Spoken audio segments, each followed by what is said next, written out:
रही है वो अच्छी होनी चाहिए। तीसरे नंबर पे आता है गुड फील्ड कलेक्शन प्रैक्टिसेस।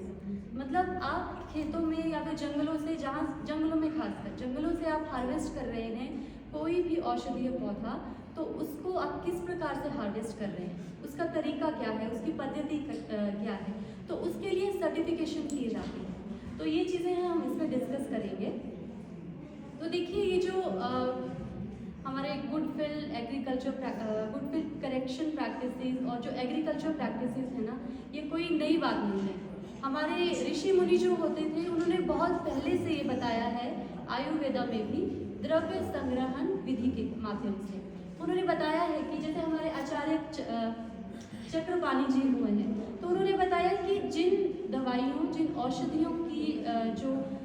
जो वीर्य उनका उष्ण है, उनको गर्म ऋतु में एक्सट्रैक्ट करना चाहिए, और जिनकी तासीर जो है ठंडी है उनको शीत ऋतु में एक्सट्रैक्ट किया जाता है। इसी तरह से हमारे अष्टांग हृदय में लिखा गया है कि हमारी जो जड़ी बूटियां हैं उनको पूरी तरह से मैच्योर होने पे, कच्ची नहीं होनी चाहिए, पूरी तरह से मैच्योर होनी चाहिए, और उनको एक्सट्रैक्ट करना चाहिए पुष्य, मृगशिरा और अश्विनी नक्षत्र में। आप लोगों ने शायद सुना होगा कि जैसे हमारे एक होती है ना, एक कुशा पटनी अमावस्या होती है, मतलब उसमें जो कुशा है उसको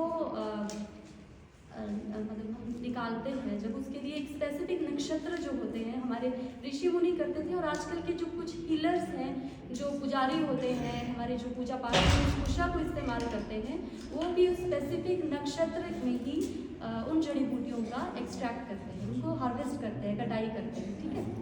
तो ये कोई नई बात नहीं है, ये बहुत पहले से हमारे ऋषि मुनि फॉलो करते आ रहे हैं। नेक्स्ट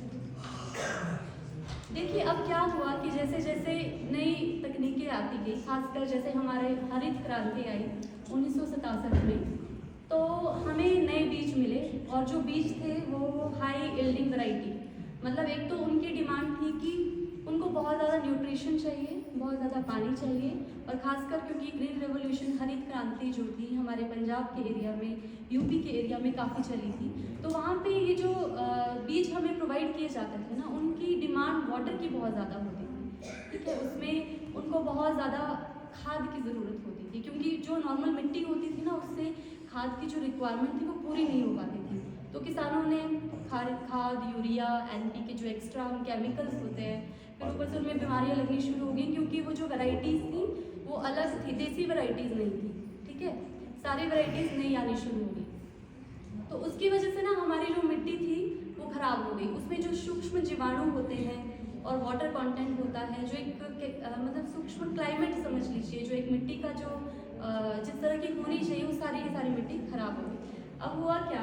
कि ये तो होगी हरित क्रांति की बात, हालांकि इसने हमारे बहुत सारे लोगों का पेट भी भरा है, लेकिन ये साइड इफ़ेक्ट्स हैं कुछ इसके अलावा पॉल्यूशन जो है, इंडस्ट्रीज़ बहुत आ गई हमारी। ठीक है, नेचुरल कैलामिटीज़, जैसे कहीं पे अर्थक्वेक हो रहा है, फ्लड आ रहे हैं, तो हमारी मिट्टी के ऊपर बहुत ज़्यादा स्ट्रेस बढ़ गया। अब